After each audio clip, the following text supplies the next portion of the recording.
It looks like the space race is once again here, but this time it's not between the two superpowers, but it's between two billionaires. Both Jeff Bezos and Elon Musk are pretty passionate about space travel, and both of them have companies that deal with space exploration and space tourism in general. The success of both companies is on entirely different levels, but it looks like Jeff Bezos is not happy with NASA's decision to partner with SpaceX. So what exactly is Jeff Bezos suing NASA? Is it some sort of professional rivalry between the two billionaires? Or is it just because Jeff Bezos thinks that NASA is giving an unfair advantage to SpaceX?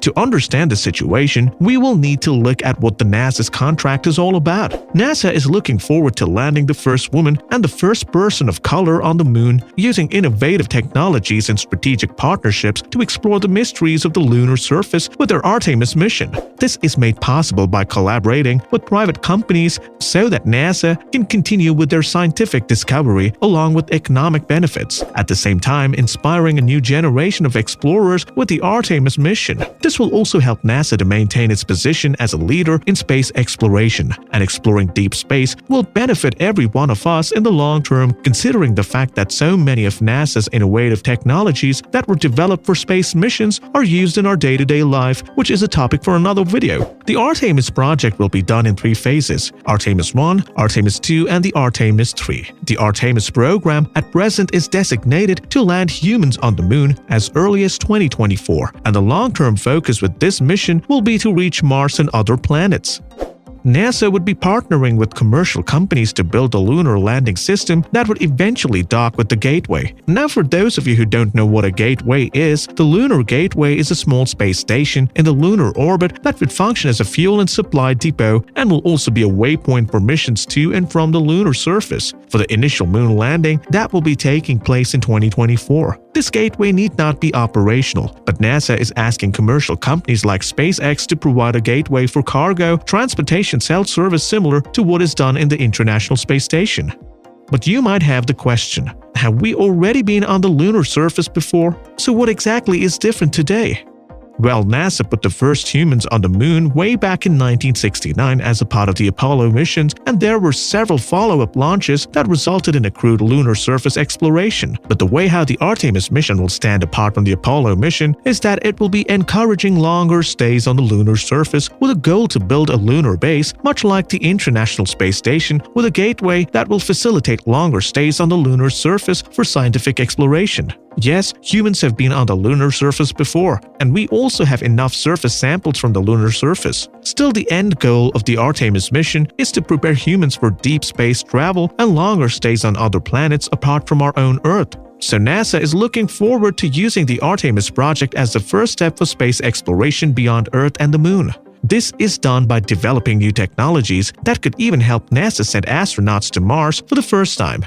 But wait, there is another company that is working on sending humans to Mars. Yes, we're talking about SpaceX, and NASA awarded a $2.9 billion contract to SpaceX because of their advancements with the Starship spacecraft that was originally designed to reach the Martian surface. So you could see that both NASA and SpaceX have their goals of introducing human civilization to other planets aligned together.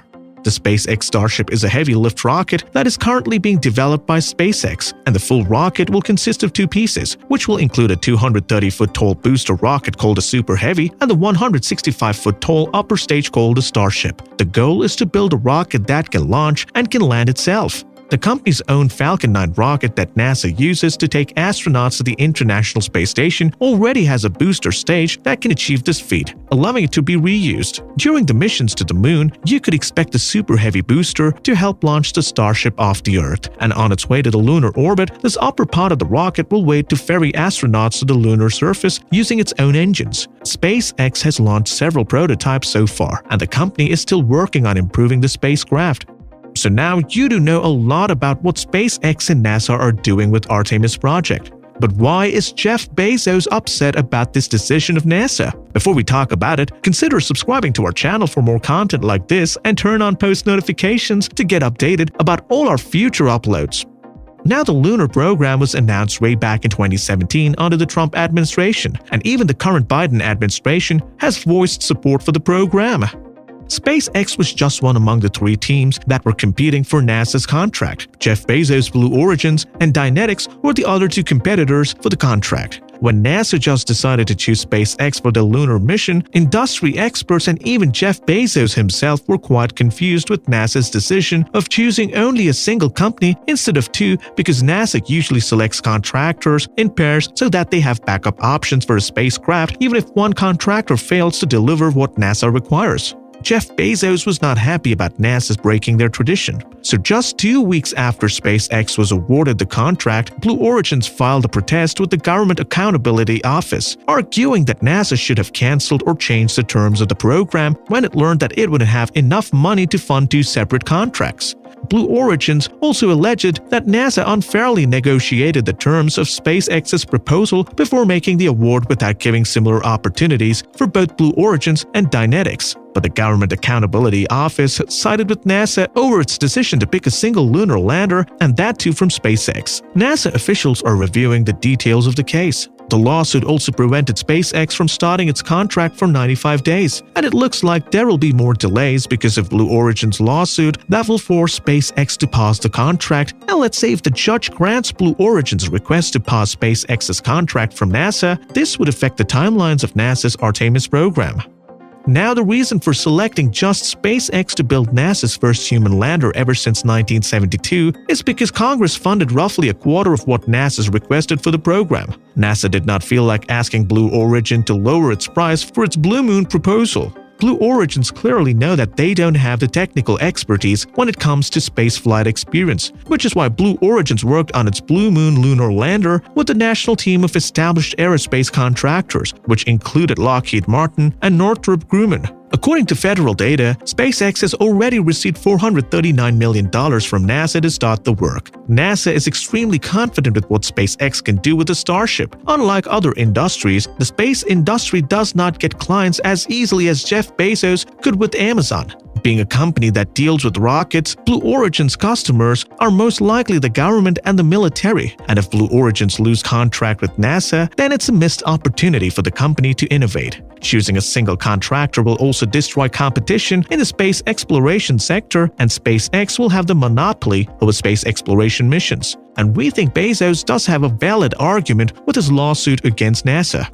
SpaceX is a company that revolutionized the space exploration sector, and the same cannot be said about Jeff Bezos' Blue Origins. SpaceX has also been working very closely with NASA's experts during the human lander system-based period of performance to confirm its lander's design and to ensure that it meets NASA's performance requirement and human spaceflight standards. The SpaceX human landing system works on the company's tried and tested Raptor engines and also with flight heritage of the Falcon and Dragon vehicles. The Starship will include a spacious cabin and 2 airlocks for astronauts. The Starship's architecture is designed in such a way to make it fully reusable launch and land system designed for travel to Moon, Mars, and other planets. But if SpaceX fails to deliver, NASA will have no backup option, and Blue Origins might be their best bet. But that won't happen because of the success of Elon Musk with SpaceX and Tesla. Elon is a man that is very determined when it comes to achieving his goals and his life, and the success of his companies are examples of that. The funding issue for NASA and SpaceX's track record helped SpaceX win the contract compared to the more expensive contracts offered by Blue Origin or Dynetics.